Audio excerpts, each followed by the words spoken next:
Olá, meus amigos. De todos os vídeos que eu fiz até hoje no canal, os que geraram mais interações de curtidas e comentários foram os relacionados ao curso técnico em administração e as funções de auxiliar administrativo ou assistente administrativo, os vídeos que eu fiz sobre isso. Então hoje o vídeo é das vantagens e desvantagens de ser um auxiliar ou assistente administrativo. O nome muda aí, mas na prática auxiliar e assistente administrativo fazem quase as mesmas coisas. Então vamos lá. As letras estão pequenas aqui no quadro, mas eu vou ler. Então vamos lá. As vantagens. A primeira vantagem é que um auxiliar ou assistente administrativo usa mais o intelecto, né? Então é um serviço intelectual e menos braçal. Então, como assim? É um serviço mais intelectual e menos braçal. Eu vou dar o exemplo de empresas em que eu trabalhei anteriormente, para ficar mais fácil. Meu primeiro emprego foi no McDonald's. Então lá eu geralmente ficava na cozinha, mas eu ficava em todas as áreas, no caixa e tal, mas geralmente eu ficava na cozinha, ou seja, você fica ali na chapa, ou com pão, ou na tostadeira, então você está se mexendo ali. Claro que você está usando o intelecto, a cabeça, mas é mais se movimentando ali, um esforço físico. Já o auxiliar, o assistente administrativo, vai raciocinar mais, vai escrever um e-mail, então vai ler, vai pensar, isso é legal que vai desenvolvendo você, né, a sua inteligência, digamos assim, né?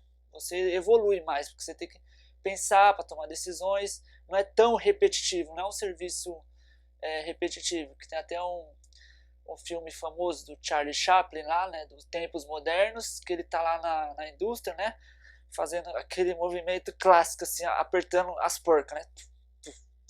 Então, o filme retrata isso, né? Que na época da Revolução Industrial ela tinha muito serviço repetitivo e um auxiliar administrativo, um assistente administrativo não é assim não. Cada dia tem uma novidade ali para pensar, para raciocinar, e isso faz a gente evoluir. A outra vantagem está relacionada ao que? Às vagas. Então tem muitas vagas de emprego, mas empresas preferem quem está estudando. Então, vamos lá. Antes de eu falar sobre isso, deixa eu contar que essas vantagens e desvantagens são, eu não vi na internet, eu não copiei de internet, nem nada disso. É coisas pelas quais eu passei. Então é de acordo com a minha visão de tudo que eu passei. Por isso que eu acho que é um conteúdo, um conhecimento bacana. Então eu vou repetir. Então existem muitas vagas de emprego, mas as empresas preferem quem está estudando. Vamos lá, quando eu estava estudando, eu ia a várias entrevistas de estágio ou de emprego e geralmente eu conseguia estágio. Do curso, eu fiz curso técnico em administração, então quando eu estava estudando eu ia para a entrevista de estágio e consegui estágio facilmente. Depois, durante o estudo ainda do curso, eu cadastrar meu currículo geralmente no site da Cato, né? Para auxiliar administrativo, assistente administrativo, e eu era chamado para várias entrevistas e eu não demorei muito para conseguir emprego também como auxiliar administrativo. Então, enquanto eu estava estudando, tava fácil, digamos assim, né? Porque eu ia para várias entrevistas e estava conseguindo. Mas depois que eu parei de estudar, eu continuava cadastrando meus currículos, eu era chamado para as entrevistas, mas ficou bem mais difícil conseguir emprego novamente como auxiliar administrativo. Então fica essa observação aí, que as empresas gostam de quem está estudando. Então a próxima vantagem, o emprego é mais estável do que um trabalhador da indústria, por exemplo. Então vamos lá, estável é algo que não se mexe muito, é mais tranquilo, né? Mas no caso de um emprego, é um emprego que não tem tantas demissões ou admissões, né? Na indústria, se você perceber, uma metalúrgica, por exemplo, quando o país está bem, uma metalúrgica que oferece peças para carro, por exemplo. Então, se o país está bem, as pessoas estão comprando carro, as indústrias, as metalúrgicas contratam mais porque tem mais gente comprando carro. Então, se o país está mal, as indústrias demitem. Então, tem mais admissões e demissões. Nas funções de auxiliar administrativo ou assistente administrativo, a gente não sofre tanto essa instabilidade de admissões e demissões conforme o momento do país. E por quê? Em administração, a gente conhece lá as áreas, os setores da economia, né? O primeiro setor é o rural, né? O segundo é o industrial, e o terceiro setor está relacionado aos comércios e serviços. Então, geralmente um auxiliar administrativo ou assistente administrativo está relacionado à prestação de serviços, por isso que não sofre tanta instabilidade. No setor de comércio que eu citei, por exemplo, um caixa de mercado, geralmente também não sofre tanta instabilidade de admissões e demissões. Por quê? Porque a gente sempre está precisando ir ao mercado, comprar as coisas, então é esse o raciocínio. Então é um ponto positivo, porque você vai estar lá empregado e claro que tem a chance de ser mandado embora, mas não tem tantos movimentos bruscos assim igual acontece na indústria. A outra vantagem é geralmente não trabalha aos finais de semana e não precisa fazer hora extra. É isso mesmo. Eu, como auxiliar administrativo, nunca trabalhei de sábado e domingo. Mas, em alguns casos, eu já vi vagas em que o trabalho da função exige que trabalhe-se aos sábados. Mas domingo eu acho que é quase impossível. Mas é isso, é uma vantagem, né? Porque o final de semana você fica livre. E também em relação à hora extra. Geralmente não precisa fazer hora extra. Terminou o seu serviço, você vai embora. Beleza, essas são as principais vantagens que eu consegui lembrar. Provavelmente tenham outras vantagens, mas essas foram as que eu consegui lembrar. Vamos agora para as desvantagens. A primeira desvantagem vamos lá, é as pendências a serem resolvidas que não dependem de você. Então, como assim? Eu vou fazer a comparação com o McDonald's de novo para ficar mais claro o entendimento. No McDonald's, eu ia lá, trabalhava, fazia o lanche lá, ficava na cozinha, suava, é um serviço pesado e tudo, mas quando terminou o serviço, eu ia para casa, eu não ficava pensando em coisas do serviço, minha cabeça então estava tranquila. Porém, o serviço administrativo tem essas questões de pendências a serem resolvidas que não dependem de mim.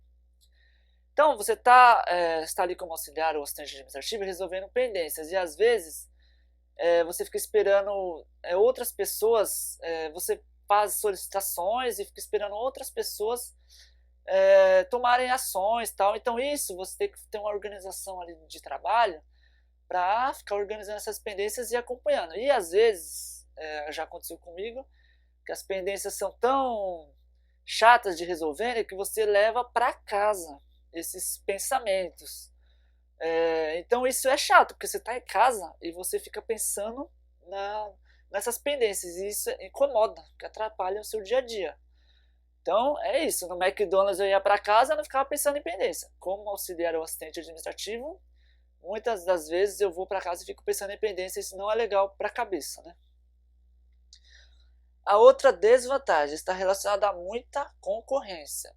Eu citei lá em cima que a vantagem é que tem muitas vagas, mas as empresas gostam de pessoas que estão estudando, mas a desvantagem aqui é que tem muita concorrência. Assim como tem muitas vagas, tem muita concorrência. Então, eu já fui a entrevistas, geralmente uma vaga ou duas, e mais de 10, mais de 15 pessoas ali. Eu já fui para várias entrevistas e não passei. Então, desgasta, né? Porque você às vezes está desempregado e às vezes você vai para várias entrevistas e não passa. Então é uma situação meio chata, porque você fica achando até que o problema é você, né? Porque você vai para várias entrevistas e não passa. Foi o que aconteceu comigo. E a última desvantagem é que é a pouca valorização. Realmente, vamos lá, pouca valorização. Vamos falar em relação ao salário, para começar, né? Pouca valorização em relação ao salário. Geralmente o auxiliar, o assistente administrativo começa ganhando perto de um salário mínimo, ali um pouco mais que um salário mínimo. Geralmente tem um vale-refeição e às vezes um plano de saúde, mas o salário começa perto de um salário mínimo. O salário de qualquer vaga, de qualquer trabalhador, está relacionado à oferta e procura. Como assim? Se tem muita gente que sabe fazer o que aquela vaga exige, aí o salário diminui. Então, muita gente consegue fazer o que um auxiliar administrativo ou assistente administrativo faz. Eu tenho curso técnico em administração, eu posso fazer o que o auxiliar administrativo faz, o que a vaga exige. Tem gente que não tem curso técnico em administração, mas também consegue fazer o que eu também consigo fazer como auxiliar administrativo, ou seja, não é uma vaga que exige muita qualificação profissional. Então isso aumenta a concorrência e a pouca valorização, que é essa última desvantagem, né? Muita gente sabe fazer o que o auxiliar administrativo faz, o salário fica baixo. E a pouca valorização está relacionada também à possibilidade de crescimento da empresa. Eu vou dar um exemplo. No escritório de advocacia que eu trabalhei, era um escritório de advocacia, tinha a parte administrativa. A maioria das possibilidades de crescimento e de vagas mais importantes estavam relacionadas às vagas relacionadas a quem está estudando direito. Então, eu ali como auxiliar administrativo, estudando administração, tinha menos vagas e possibilidades do que quem estudava direito. E, geralmente, quase todos os gerentes lá eram chefes ou gerentes, eram profissionais do direito, né? Então, limita um pouco e você fica desvalorizado ali. Mas claro que isso depende de empresa, eu estou falando a minha experiência, né? O vídeo acabou, espero que vocês tenham gostado. Se tiver alguma dúvida, comenta aí. Abraço!